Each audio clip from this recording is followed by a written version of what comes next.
Assalamualaikum warahmatullahi wabarakatuh. Saya mau curhatan aja Yai, pengalaman diri saya pribadi loh Yai.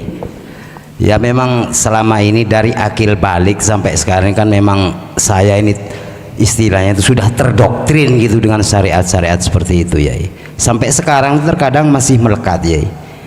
Nah sekarang setelah Allah memperjumpakan Yai dengan kami itu sadar sebenarnya kehidupan ini setelah direnungi itu apa yang disampaikan Yai itu memang benar, banyak mendekati kebenaran. Memang terkadang merenungkan diri itu memang begitulah, memang keadaannya hidup ini apalah gitu, terkadang penuh dengan tipuan gitulah Yai, maksudnya Yai.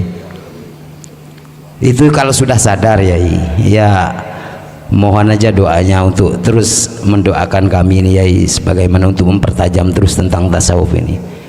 Terima kasih. Wassalamualaikum warahmatullahi wabarakatuh. Waalaikumsalam warahmatullahi wabarakatuh.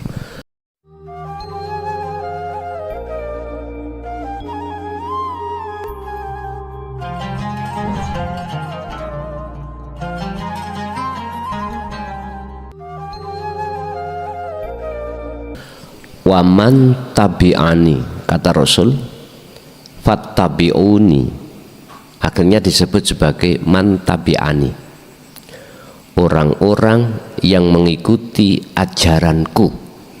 Jangan khawatir terkait masalah permintaan tadi. Secara otomatis sebagai manusia yang disebut hablum minan nas, itu bagaimana menjadi hablum minallah. Jenengan gak nyuwun iku wis otomatis. Kata Rasul, in kuntum tuhibbunallaha fattabi'uni ya yuhibbukumullah, faqad tabi'ani ya yuhibbukumullah. Jikalau kau betul-betul mengikuti aku yang sudah aku teladankan, yuhibbukumullah. Ini sebagai jawaban dari sebuah syarat dalam surah Ali Imran. Kau pasti cintamu akan diterima Allah dan kau akan dijadikan sebagai kekasih. Jadi bahasa hablum minanas saya terhadap nyedengan, Pak, nyedengan jangan khawatir,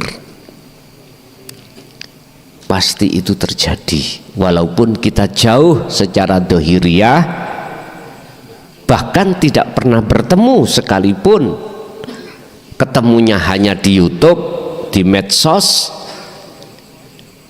Jikalau hati jenengan condong terhadap dinut tauhid ini, maka inilah golongan yang dikatakan Rasul, jikalau kau semua itu mengikuti ajaranku maka yuhibbukumullah.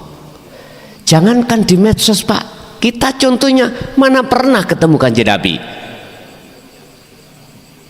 Halo, kan jauh, Pak, lebih jauh ini daripada jenengan ketemu di medsos.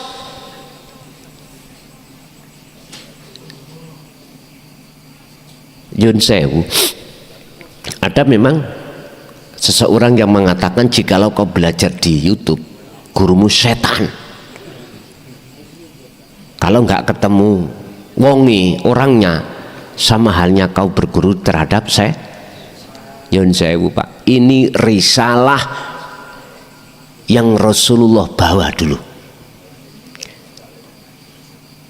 Kalau jenengan punya makalah seperti itu, berarti batal semuanya umat sekarang. Nggak ketemu Rasulullah. Mbok yo jangan terlalu dangkal. Kita masa itu, kita itu digerus masa, Pak. Secara dohiriyah digerus masa, syariat itu digerus masa. Contoh, syariat Kanjeng Nabi ketika bepergian selalu pakai kuda atau pakai onta, paling tidak keledai. Sekarang zamannya beda, Pak. digerus masa, ya pakai sepeda, nggak apa-apa, nggak masalah. Cuman yang tidak bisa digerus risalah, yang di dalam risalah itu khusus masalah dinut tauhid, ini nggak bisa digerus.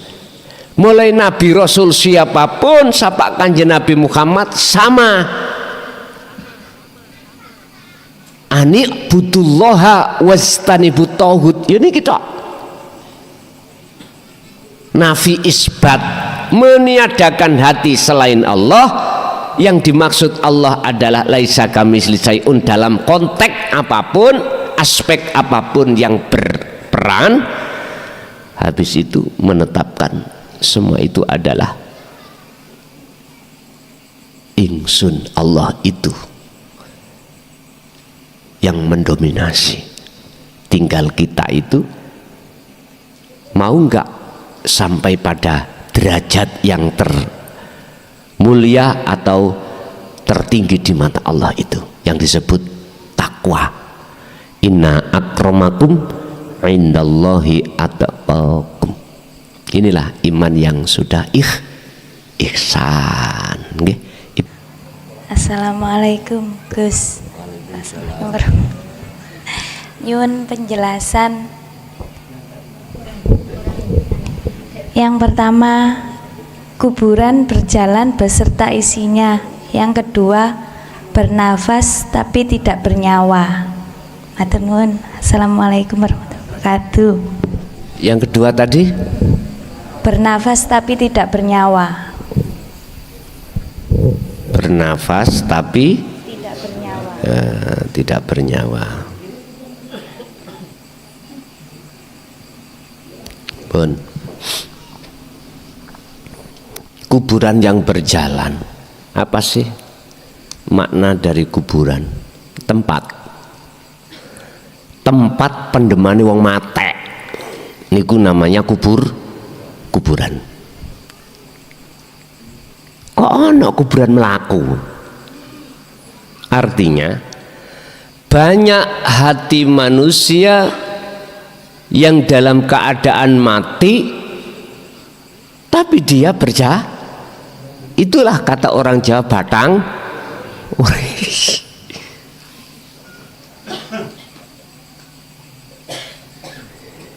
Inilah golongan kita yang imannya belum ihsan, Bu. Ini golongan kita yang imannya belum ihsan. Makanya mengapa malaikat Jibril kok tanya terhadap Rasulullah tentang ihsan? Ya ini persoalannya supaya kita lekas ihsan.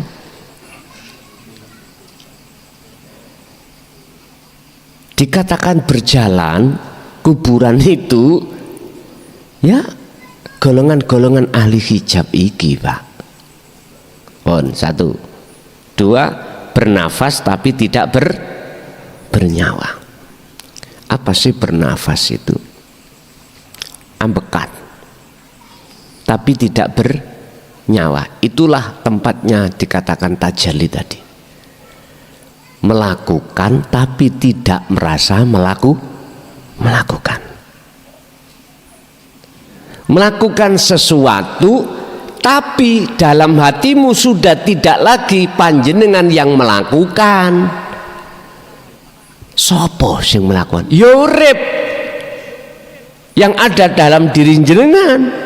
Itulah bernafas tapi tidak bernyawa. Makanya saya katakan itulah maksud tajalli. Wajib kita harus sampai pada titik itu, karena natijahnya nihayah tujuan kita bertauhid itu endingnya tujuan akhir adalah tajalli. Lepase aku hamba, munculnya aku Allah. Oke, lanjut.